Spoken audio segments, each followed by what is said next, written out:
Muy buenos días, mis amados hermanos. Antes que nada, permítanme orar para encomendar este mensaje a nuestro Señor. Alabado Padre Celestial, solo tú eres digno de recibir toda la honra y la gloria, Padre.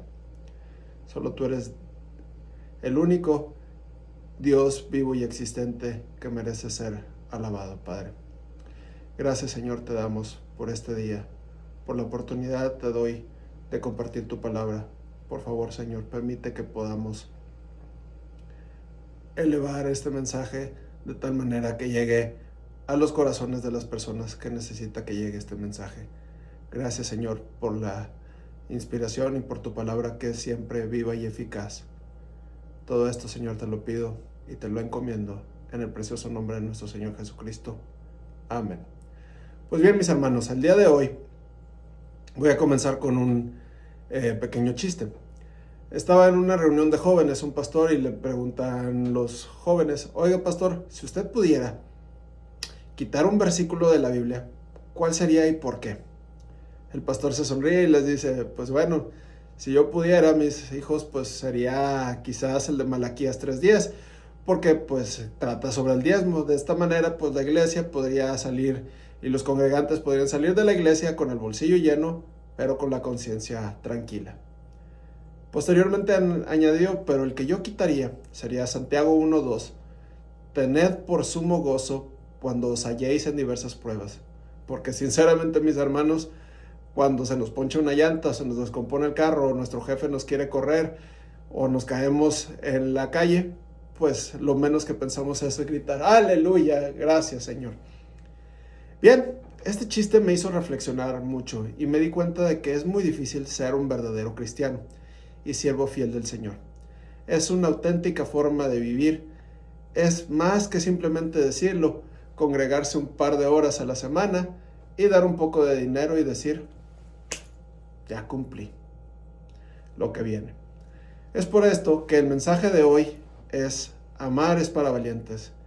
Y lo he basado en el versículo que para muchos, incluyéndome, de ser posible sería el versículo que quitaríamos de la Biblia, porque es sumamente difícil de llevar a cabo.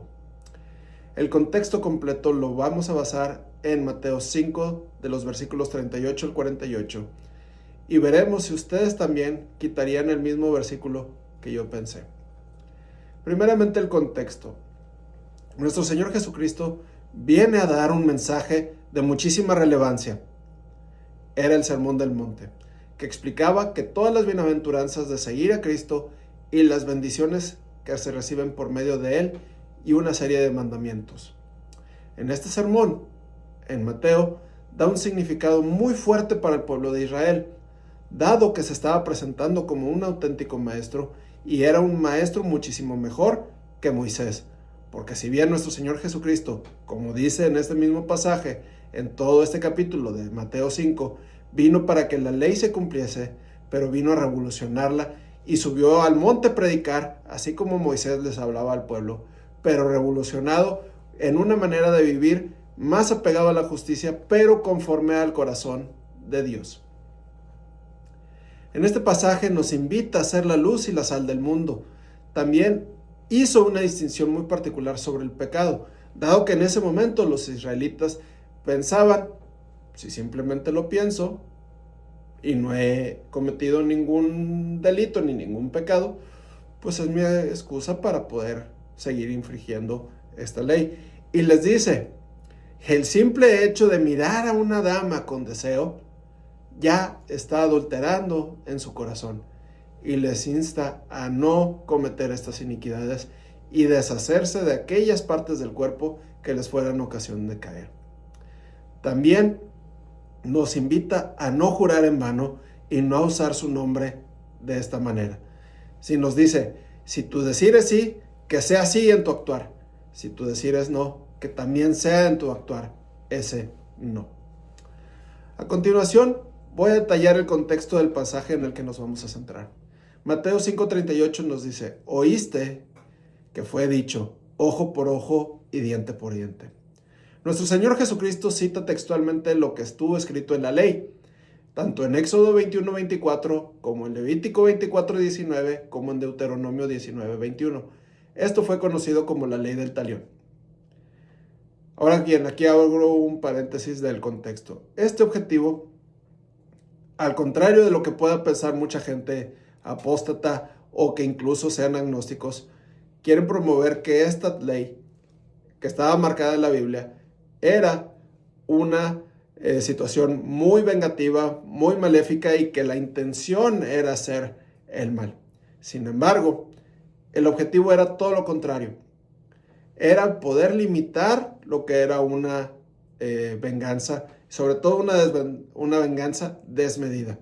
Porque en aquel entonces, si una persona era muy fuerte económicamente, con el nivel de poderío o políticamente, y tenía una persona muy débil, ¿qué era lo que sucedía? La persona débil, por alguna circunstancia, llegaba a herir, a lastimar o a golpear a la persona rica o poderosa, pues ¿qué sucedía? Esta persona actuaba en venganza y se iba, pero su ataque era desmedido. Si por alguna situación golpeaba, incluso llegaba hasta causarle la muerte. Entonces, ¿qué era lo que promovía de esta manera? Si tú hieres, pues que te hieran igual. Entonces, era poder poner el castigo a una pena similar. Es decir, un ojo por un ojo, un diente por un diente, un pie por un pie. Ese era el centro de la narrativa de la ley del talión. Que no fuera excesivo y que fuera correspondiente la pena con el castigo de lo que se estaba sucediendo. Ahora, ya hemos visto este contexto histórico. Jesús, después de esto, no solo invita y desafía a evitar la venganza, sino a hacer lo que parece imposible para muchos, que es amar incluso a quienes nos dañan. Esto nos lleva a la diferencia clave entre lo que es la naturaleza humana y lo que es la vida en Cristo. Porque lo vemos en Mateo 5, de los versículos 39 al 42. Pero yo os digo, no resistáis al que es malo. Antes, a cualquiera que te hiera en la mejilla derecha, vuélvele también la otra. Y al que quiera ponerte a pleito y quitarte la túnica, déjale también la capa. Y a cualquiera que te obligue a llevar carga por 1 milla, ve con él 2. Y al que te pide, dale. Y al que te quiera tomar de ti prestado, no se lo rehuses. Jesús no solamente predicó con sus palabras, también lo ejemplificó. Cambió toda esta visión de ser negativo y puso la otra mejilla. Y enseñó que si te piden algo, aunque fuera humillante, como era cargar 2 millas, era necesario hacerlo. ¿Por qué? Porque en ese contexto histórico por el que atravesaban, los romanos, el imperio romano y sus soldados y toda su gente política y gente empoderada, ¿qué era lo que utilizaban? Humillaban a la gente, haciéndolos pasar como mulas de carga. Les decían, carga esto 1 milla. Entonces él les decía, si te pide 1, tú dale 2. Él evidentemente lo ejemplificó con su sacrificio en la cruz y lo demostró fehacientemente. Por eso es que nuestro Señor Jesucristo es tan importante y es tan crucial, porque solo Él salva y su sacrificio es único e irrepetible. También en este pasaje nos dice lo que hay que hacer generosos y ayudar a quien nos pide, como vimos al final. Si te piden prestado, dalo. Pero bueno, aquí viene lo verdaderamente difícil. Mateo 5 del versículo 43 al 48. Oíste que fue dicho, amarás a tu prójimo y aborrecerás a tu enemigo. Pero yo os digo, amad a vuestros enemigos, bendecid a los que os maldicen, haced bien a los que os aborrecen y orad por los que os ultrajan y os persiguen, para que seáis hijos de vuestro Padre que está en los cielos, que hace salir su sol sobre malos y buenos y que hace llover sobre justos e injustos. Porque si amáis a los que os aman, ¿qué recompensa tendréis? ¿No hacen también lo mismo los publicanos? Y si saludáis a vuestros hermanos solamente, ¿qué estáis haciendo de más?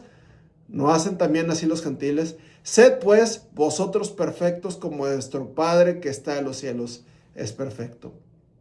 Si bien en el Antiguo Testamento en la ley estaba estipulado amar al prójimo, como lo dice Levítico 19:18, y que incluso también en ese mismo pasaje dice a no ser vengativos, nuestro Señor Jesucristo hace distinción que en otros textos del momento y en prácticas hebreas de aquella época y en la misma naturaleza humana está marcado el odiar a nuestros enemigos. ¿Por qué vamos a querer a alguien que nos está haciendo daño? ¿Por qué vamos a querer hacerles el bien si nos están lastimando? Entonces, noten aquí un patrón muy importante. Nuestro Señor Jesucristo les dice, esto está escrito, esto está dicho, pero yo les digo, y es algo que aún es más complicado que lo que estaba escrito.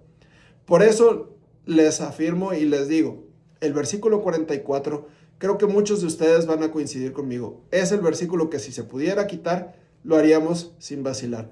Porque es muy, muy, muy fácil amar a nuestra media naranja, a nuestros hijos, a nuestros padres, a nuestros abuelos, a nuestros tíos.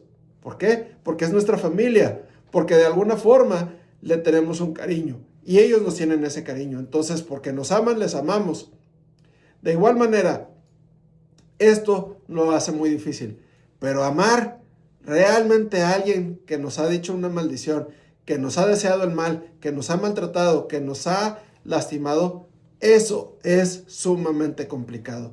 Por eso es que recibir este amor de Dios, este amor ágape y servirle a Él únicamente es para valientes.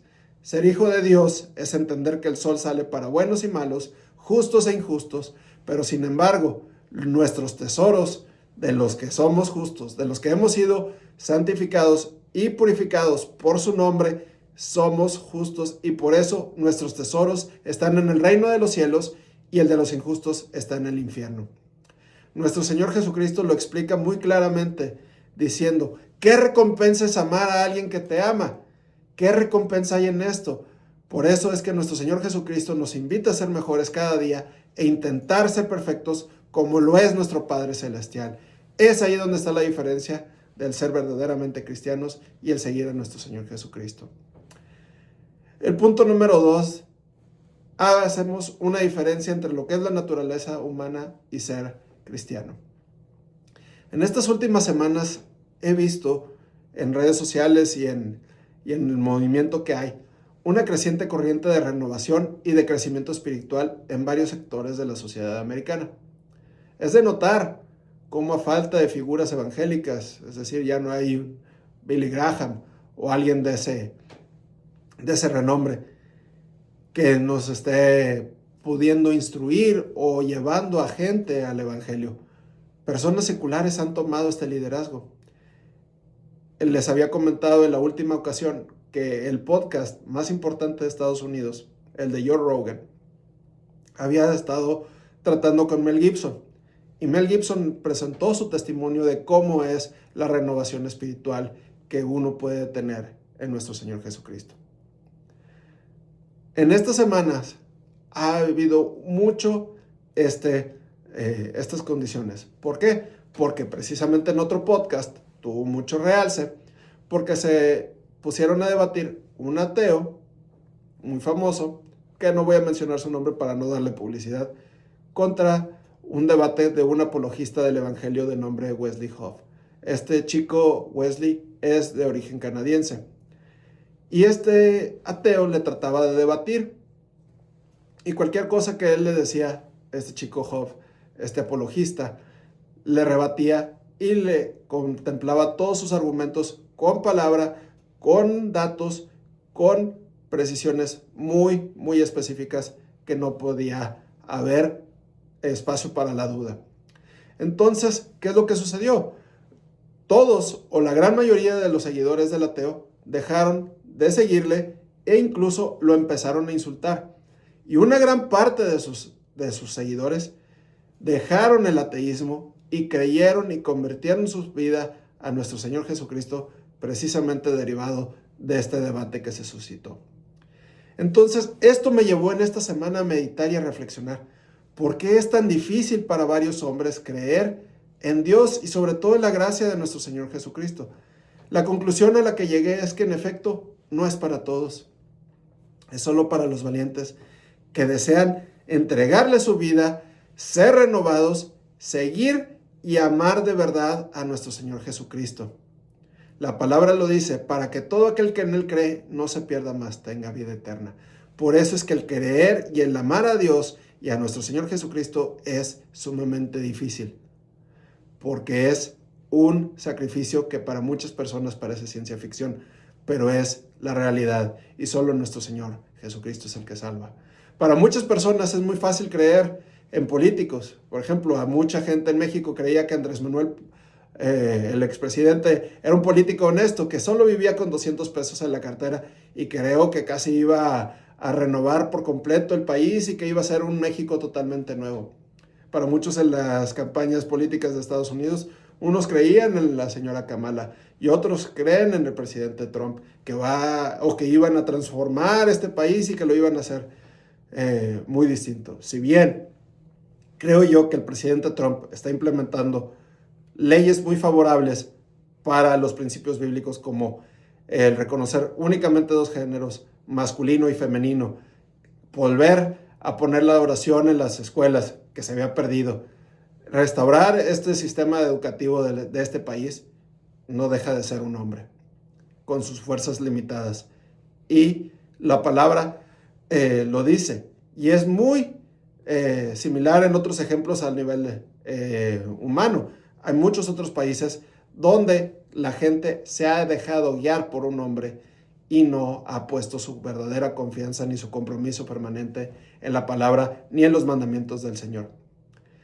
Así lo dice la palabra, Jeremías 17:5. Así ha dicho Jehová, maldito varón que confía en el hombre y que pone carne por su brazo y su corazón se aparta de Jehová. Y esto es debido a únicamente que la naturaleza humana siempre es reactiva y no activa. Si uno es golpeado, uno responde con golpes. Si uno es insultado, uno insulta de vuelta. Si uno es agredido, uno agrede de vuelta. Por eso mismo no podemos confiar en el hombre, porque tiene fuerzas limitadas y no obedece a los principios bíblicos. Actúa por orgullo y por beneficio propio siempre. En cambio, si le dedicamos y le hemos dado nuestra vida a nuestro Señor Jesucristo y somos verdaderamente siervos de Él, si somos sus hijos, como dice su palabra, nos dio potestad de ser llamados hijos de Dios. La diferencia entre la reacción natural y la respuesta de un cristiano es abismal. Humanamente siempre vamos a responder por venganza, pero en Cristo aprenderemos a responder por gracia. Esta transformación únicamente viene a través del Espíritu Santo. Nuestra confianza y obediencia solo debe estar centrada en nuestro Señor Jesucristo y es únicamente para valientes, porque de verdad que cuesta mucho. Cuesta para muchos burlas y humillaciones. Otros tantos que dedican su vida a la palabra, misioneros, han incluso perdido la vida. Hay mucha gente que así lo es. En mi caso particular, yo lo he experimentado con algunos que me decían ser amigos míos. Pero bueno, ¿qué es lo importante? Y les voy a poner un ejemplo muy, muy elemental. Ustedes conocen personas que han dejado de fumar, ya sea por necesidad o por prescripción médica o por lo que haya sido. El cigarro, dejarlo es muy, muy difícil. ¿Por qué? Porque es una sustancia que está diseñada para ser adictiva. Pero cuando esa persona hace el esfuerzo y quiere dejarlo de por vida, esta persona encuentra muchísimos beneficios y no he encontrado a nadie que se arrepienta de hacerlo. En la vida personal, yo les puedo decir, sí, yo fumaba.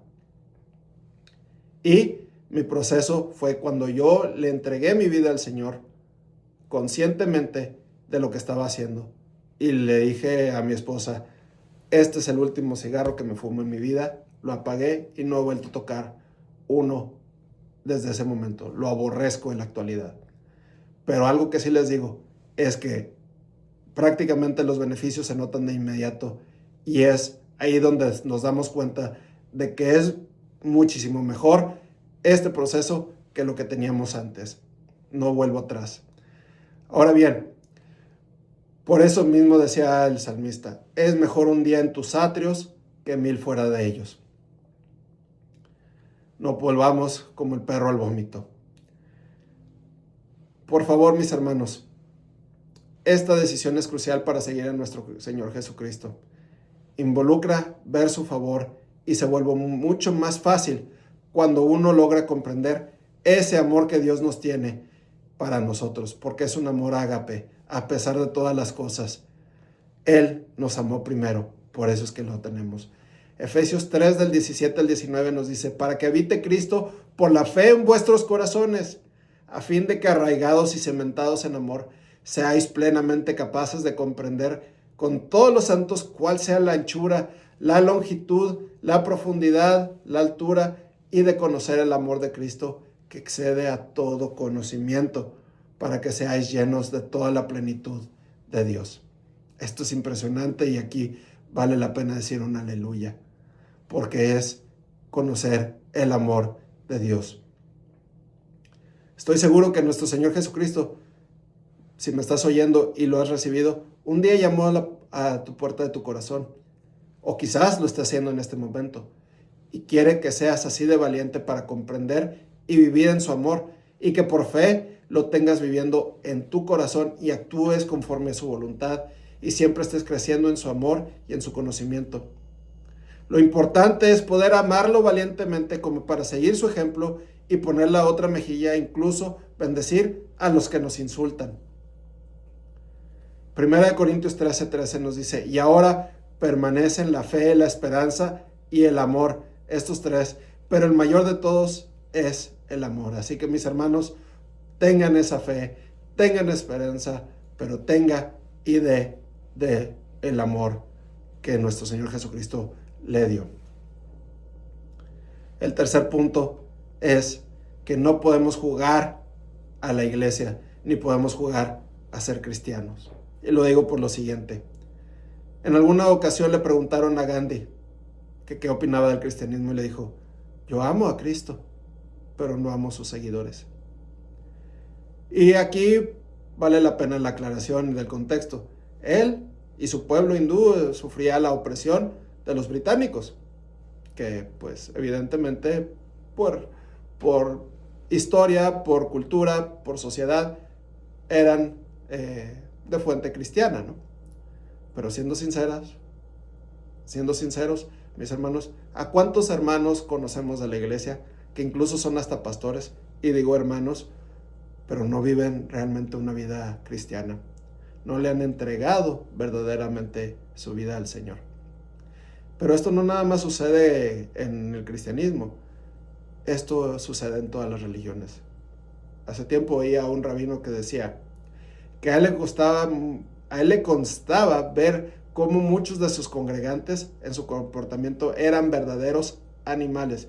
Y ojo con esto, porque para un hebreo, para un judío, para un israelita, como usted le quiera llamar, esto es una situación muy difícil de expresar, porque comparar a un judío, a un hebreo o a un israelita con un animal es algo de mucho cuidado. Entonces, esto no se trata de religiones ni de denominaciones, porque solamente Cristo es quien salva.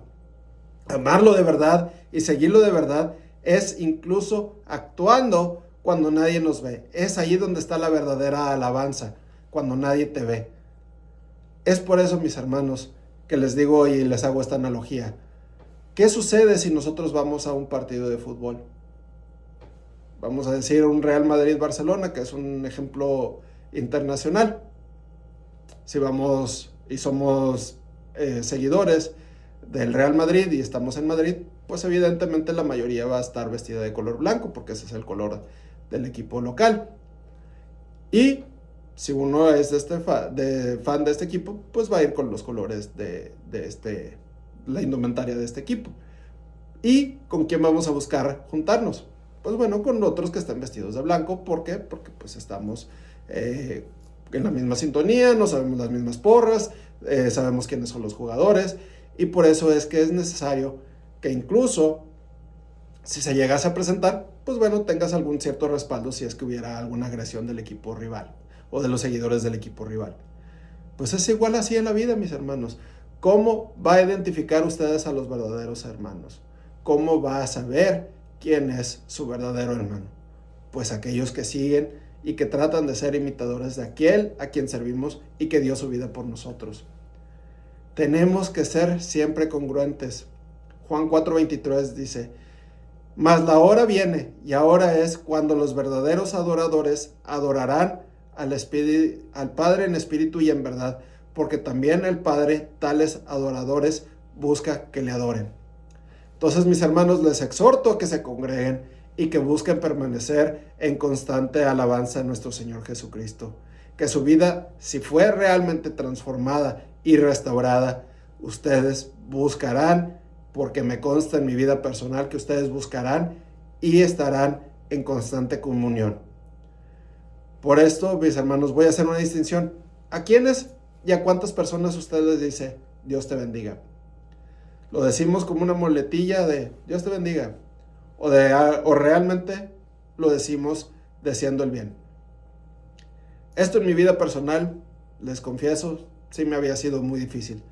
Pero cuando me he topado actualmente con personas que me han deseado algún mal, o personas que han tenido problema de relación, o que han sido personas simplemente difíciles de tratar, trato de seguir este principio.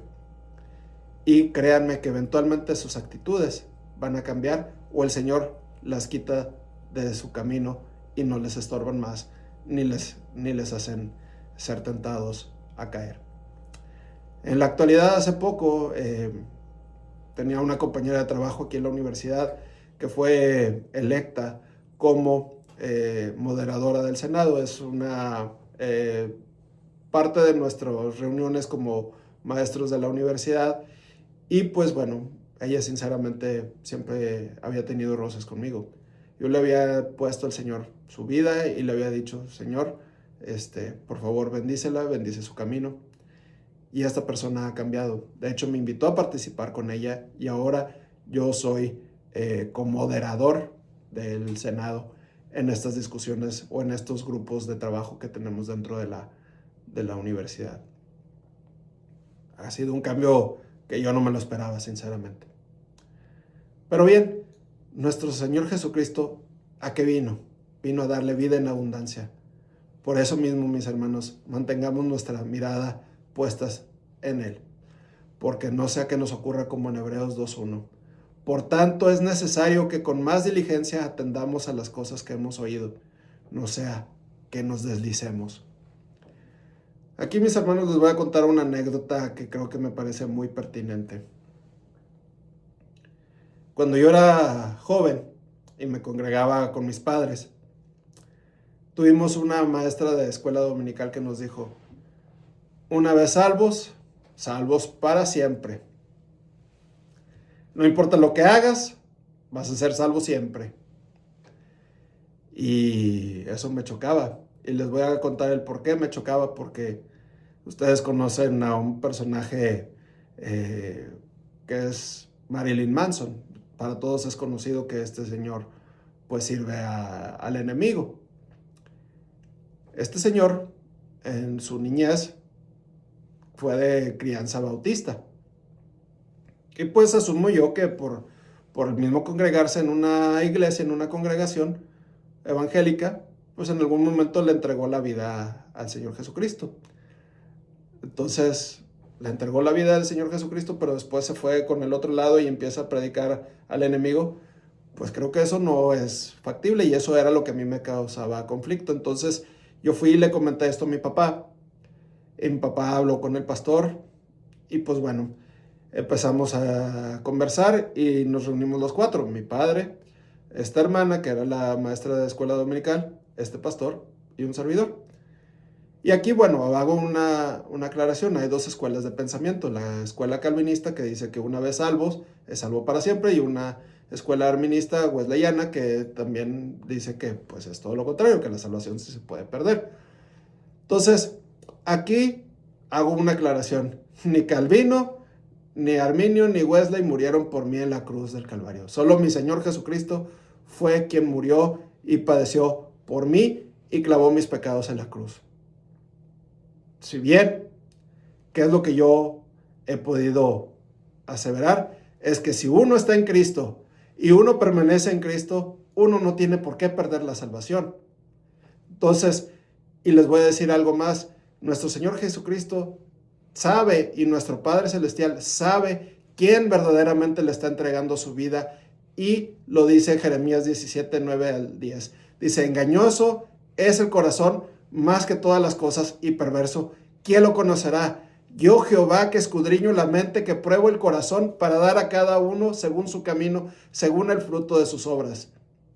Entonces, mis hermanos, sinceramente, no nos podemos estar poniendo a discutir si la iglesia calvinista, si la iglesia arminiana, eso no tiene nada que ver con nuestro Señor Jesucristo. Solo nuestro Señor Jesucristo es quien salva. Y en el cielo usted se va a encontrar a gente pentecostal, de asambleas, de iglesia metodista, reformada, de lo que usted quiera, se los va a encontrar. Si realmente le sirvieron a nuestro Señor Jesucristo, si realmente le encontraron y encomendaron su vida, si realmente se la entregaron, si realmente le sirven, si realmente le buscan todos los días y buscan vivir una vida en perfección como nos la marca nuestro Señor Jesucristo en este pasaje de Mateo, esta persona va a estar allí. Y no importa de dónde haya sido, porque ninguna religión es la que salva, y lo reitero, ninguna religión es la que salva, solo nuestro Señor Jesucristo. Así que, mis hermanos, creo yo que si una persona no pierde la salvación, sino que realmente es que nunca la tuvo, porque nunca le entregó su vida al Señor Jesucristo. Por eso les insisto y les reitero, el seguir a Cristo es para valientes, y desde un inicio uno tiene que conceder el dominio de nuestras vidas a Él para ser restaurados y reformados y vivir conforme a su voluntad, únicamente a su voluntad. Nuestro hermano Enrique Cepeda, que se encuentra ya con el Señor, para muchos fue un guía espiritual porque nos hablaba acerca del Señor. En lo personal yo lo consideraba de esta manera, un guía espiritual. Él decía y lo comentaba a su particular modo para quienes lo conocieron. Decía, cuando uno llegue al cielo, se va a encontrar con 3 sorpresas y va a decir, gracias Señor porque me has permitido llegar y porque aquí estamos alabándote. Y es muchísimo mejor de lo que yo me esperaba. Gracias Señor. La segunda sorpresa es, tú llegaste. Una persona que usted ni se imagina, pero tuvo la oportunidad de arrepentirse y de cambiar su manera de ser y entregarle su vida al Señor.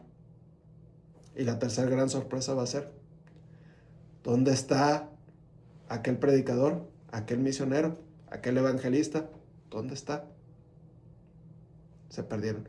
Por eso yo creo, incluso el infierno va a estar lleno de muchos pastores que nunca dieron verdaderamente su vida, ni se entregaron por completo a nuestro Señor, ni vivieron en ese amor, ni fueron lo suficientemente valientes para resistir a las tentaciones del pecado y para poder estar firmes en el Señor Jesucristo. Por esto, mis hermanos, los exhorto a lo siguiente. Dios es la fuente de nuestro amor. 1 Juan 4, del 7 al 8 dice, el que no ama no ha conocido a Dios, porque Dios es amor.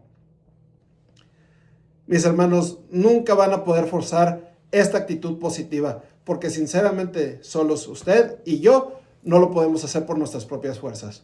Nadie lo puede lograr por sus propios méritos. Tiene usted que permitir que este amor de nuestro Señor Jesucristo llegue a su vida, fluya a través de su cuerpo y de su mente y sea restaurado y sea totalmente renovado. La gracia de nuestro Señor Jesucristo es la que nos capacita. Si usted tiene esta dificultad, amar a nuestros enemigos requiere más que fuerza de voluntad, requiere de su gracia y requiere del poder del Espíritu Santo. Declare y confiese que todo lo podemos en Cristo que nos fortalece, porque cuando nos dejamos transformar por su amor, podemos hacer lo que humanamente parece imposible, porque es su poder quien nos renueva. No es suficiente conocer la teoría, tenemos que decidirnos a vivir día a día, todos los días en constante oración y en constante lucha. Nuestro Señor Jesucristo decía, toma tu cruz y sígueme. Las pruebas de la vida que podemos encontrar en su familia, en el trabajo o incluso hasta la misma iglesia son oportunidades para ejercitar este amor sobrenatural. Mateo 5:48 dice, sed pues vosotros perfectos, como vuestro Padre que está en los cielos es perfecto. Es un llamado a la madurez espiritual, a crecer reflejando el carácter de Dios. El amor del que nuestro Señor Jesucristo nos habla no es una emoción superficial, ni es un acto ocasional. Es una decisión continua de vivir como hijos de Dios, porque nos fue dada esta potestad de ser llamados hijos de Dios. Ya por último, y con esto concluyo, mis hermanos. Hace poco en mis redes sociales escuchaba un mensaje o leía un mensaje que decía que era un mensaje evangélico que decía que un cordero fue mordido por una serpiente de cascabel. Y el granjero, el dueño del cordero, pues obviamente al verlo lastimado porque le había pegado en el hocico y pues evidentemente por la herida se había inflamado y tenía un poco de sangre, pues pensó lógicamente, pues este pobrecito animal va a morir. Pero el cordero actuaba como si nada, digo, simplemente la molestia de la herida, pero comía, saltaba y jugaba como si nada hubiese pasado. Les voy a decir por qué. Y es con lo que cerraba este mensaje. Decía, esto es debido a que varios antídotos contra el veneno de las serpientes son extraídos de la sangre de las ovejas y de los corderos. Me investigué, me di a la tarea de investigar la veracidad de esta afirmación y corroboré que es verídico. Las ovejas y los corderos tienen una enzima llamada SERP01, que es lo que los hace inmunes a el veneno de las serpientes. Así que usando esta analogía, mis hermanos, les digo, yo te invito a que tú cubras tu vida con la sangre del cordero sin mancha, para que tú también puedas ser inmune a los ataques del enemigo, para que permanezcas en él, para que puedas decirle que no a esa serpiente que viene a robar, a hurtar y a destruir tu vida. Por medio de la sangre del cordero podemos resistir esas pruebas, esas ofensas y ese odio y responder únicamente con amor.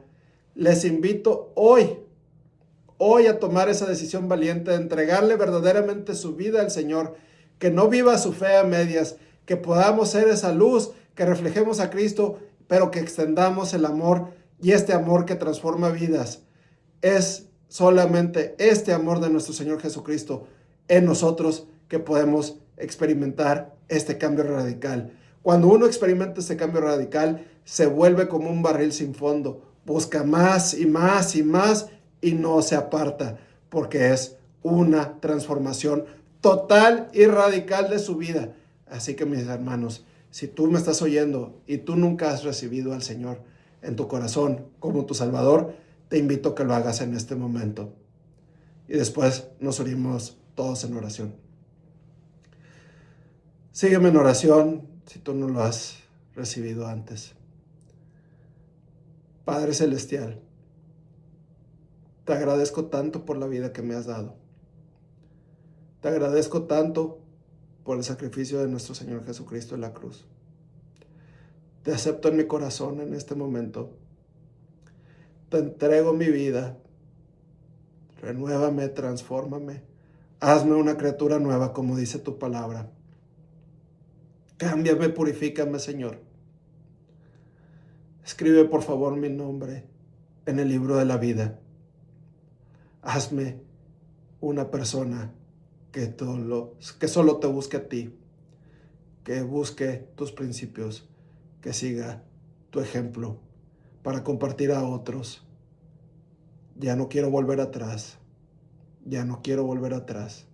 Te entrego mi vida, Señor. Ahora todos oremos. Alabado Padre Celestial, gracias te doy por este día. Gracias te doy por este mensaje. Gracias te doy, Señor, por tu bondad para con nosotros. Gracias te doy por la vida de mis hermanos que nos están escuchando. Señor, pongo en sus vidas en tus manos, Padre. Si hay alguno que nos está oyendo y tiene alguna enfermedad o alguna problemática en su salud, Señor, por favor, invocamos a Jehová Rafa, que eres tú, Señor, quien sana toda dolencia y quien restaura los cuerpos. También, Señor, si hay alguien que tiene problemas económicos, que busquen y que encuentren en ti a Jehová Jireh, que todo provees y que nada nos falta en tu nombre y en tu vida, Señor. Gracias, Señor, pero sobre todo te damos gracias porque tú eres Jehová Sama, que está con nosotros todos y cada uno de los días, porque nos has dado el Espíritu Santo que nos ayuda a orar y a interceder como conviene. Gracias, Señor, porque nos permites glorificar y alabar tu nombre, porque tenemos la libertad de servirte y de seguirte, Padre. Gracias te damos, Padre, porque somos criaturas nuevas, porque somos hijos tuyos, porque nos has dado esa potestad de ser llamados hijos tuyos, Padre. Gracias, Señor, porque buscamos servirte. Ayúdanos, Señor, a tener de tu amor y poderlo compartir con los otros. No es fácil, humanamente no es fácil, Padre, pero como lo dice tu palabra, todo lo podemos en ti, que nos fortaleces y que nos ayudas a salir adelante. Gracias, Padre, por todo lo que nos has dado, por todo lo que nos bendices, por todo lo que nos das. Gracias infinitas te damos, Padre, por tanto amor, por tanto cariño, por tanto cuidado, porque de lo tuyo comemos, de lo tuyo nos vestimos y en lo tuyo vivimos, Padre. Gracias, Señor, por nuestras vidas. Por favor, Señor, si hay algo en nosotros que aún necesita ser cambiado, Padre, renueva a mis hermanos, renuévame a mí, Padre, también. Lo pongo en tus preciosas manos, en el precioso nombre de nuestro Señor Jesucristo, que es sobre todo nombre. Amén, amén y amén.